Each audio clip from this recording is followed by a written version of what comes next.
নমস্কাৰ বন্ধুসকল, এই যে লাইটিং কোম্পানীৰ তৰফৰ পৰা সকলোকে মই আন্তৰিক শুভেচ্ছা জ্ঞাপন কৰিছো। মোৰ নাম হাফিজুৰ ৰহমান। মই আজি আপোনালোকক দেখাম এইটো উস্তাদ গোল্ড Z+ হোলাৰ 8 নম্বৰ হোলাৰ, আৰু মই দেখাম এয়া চাই লওক ইণ্ডিয়ান শ্ৰীধৰ অটো হোলাৰ। এইখন হোলাৰ আৰু এইখন হোলাৰ, এই দুখন হোলাৰৰ মাজত ডিফাৰেন্স কি, ইয়াতে কি আছে তাতে কি নাই, তাতে কি আছে ইয়াতে কি নাই, এই দুখন হোলাৰক আপোনালোকে কোনটো ডিসাইড কৰিব, কোনটো ল'ব, এই বিষয়লৈ মই আজি ভিডিঅ'টো আপোনালোকৰ ওচৰত দাঙি ধৰিছো। গতিকে যিসকলে মোৰ চেনেলটো ছাবস্ক্ৰাইব কৰি ৰাখিছে তেখেতসকলক মই ধন্যবাদ জ্ঞাপন কৰিছো। যিসকলে মোৰ চেনেলটো ছাবস্ক্ৰাইব কৰা নাই তেখেতসকলক মই মোৰ চেনেলটো ছাবস্ক্ৰাইব কৰিবলৈ অনুৰোধ জনাইছো। মোৰ ভিডিঅ' বনোৱাৰ সিমান এক্সপিৰিয়েন্স নাই, তথাপিও মই ভিডিঅ' আপোনালোকৰ ওচৰত দাঙি ধৰি থাকো। আজিও এটা ভিডিঅ' আপোনালোকৰ ওচৰত দাঙি ধৰিলো। এইটো হ'ল উস্তাদ গোল্ড Z+। ইয়াত এইটো হোলাৰ হ'ল, এইটো চেলটো 1.5, এইটো মুঠা চেল হয়। ইয়াতে চেলটো মুঠা হয়, ইয়াত চাওক কিমান মুঠা চেল হয়। প্ৰায়ভাগ হোলাৰৰ এইটো 1 ইঞ্চি চেল থাকে, মুঠাটো কম থাকে। ইয়াৰ বিয়াৰিংটো মুঠা হয়, খুব হেভি পাৱাৰৰ। এই চাই লওক এইটো হয় 1.5 চেল। কিন্তু ইণ্ডিয়ান শ্ৰীধৰ যিটো হোলাৰ আছে, এই হোলাৰৰ চেলটো কিন্তু 1, এইটো 1 ইঞ্চি। চাওক এইটো চিকন 1 ইঞ্চি, এইটো ডিফাৰেন্স। এইটো 1 ইঞ্চি আছে, ইণ্ডিয়ান শ্ৰীধৰত আছে 1 ইঞ্চি, আৰু উস্তাদ গোল্ড Z+ত আছে 1.5 ইঞ্চি। এই উস্তাদ গোল্ড Z+ হোলাৰখনত ইয়াত এটা ষ্টন আছে, পলিচাৰ পাথৰ আছে, তাৰ কাৰণত ইয়াৰ চালটো চিকচিকা হৈ ওলাই আহে। ইয়াতে কিন্তু চালটো ঝাৰা নহয়, কিন্তু চিকচিকা হৈ ওলাই আহে। ইয়াতে পলিচাৰ পাথৰ আছে, এটা ষ্টন আছে, ষ্টনত চালটো চিকচিকা হৈ ওলাই আহে। কিন্তু ইণ্ডিয়ান শ্ৰীধৰ যিখন হোলাৰ আছে, এই হোলাৰখনত চালটো ঝাৰা হৈ ওলাই আহে। এইটো ফেন আছে, ইয়াতে এটা ফেন আছে, ইফালেদি টুক আহে, ইফালে এইখন আমাৰ চাউল ওলোৱা কি আছে, এইটো আমাৰ চাউল আহে। চাউলটো একেবাৰে এই মুখেদি ভিতৰত যে ইয়াতে ফেন আছে, ফেনৰ সহায়ত চাউলটো ঝাৰা হয়, ক্লিন হয়, একেবাৰে ডাইৰেক্ট ভাত ৰান্ধিব পাৰে।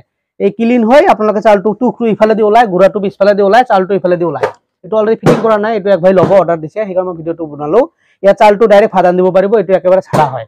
ইণ্ডিয়ান শ্ৰীধৰত চাউলটো ঝাৰা হয়, আৰু উস্তাদ গোল্ড Z+ত চাউলটো ঝাৰা নহয়। ইয়াৰ প্ৰডাকশ্যন 10ৰ পৰা 12 মন ধান বা 15 মন ধান এক্সপিৰিয়েঞ্চ থাকিলে বানিব পাৰিব। এইটোতো 10ৰ পৰা 12 মন বা এক্সপিৰিয়েঞ্চ থাকিলে 15 মন 17 মনলৈকে ধান বানিব পাৰিব।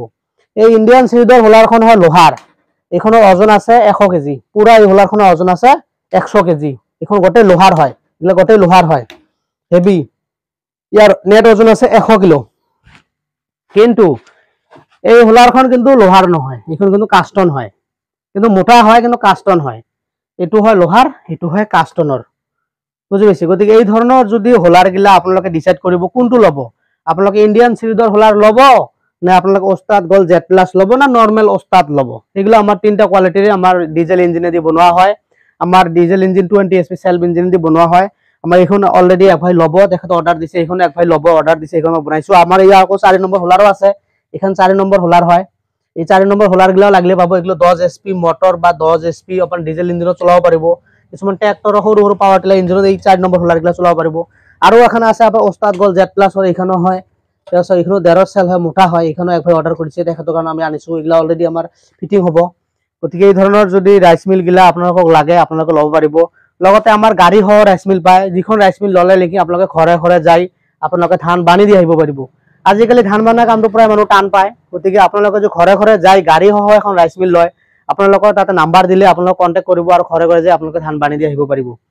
গতিকে এই ধৰণৰ যদি গাড়ী সহ ৰাইচ মিলো লাগে, আমাৰ ইয়াতে বনোৱা হয়, গাড়ী সহ ৰাইচ মিল ল'ব পাৰিব।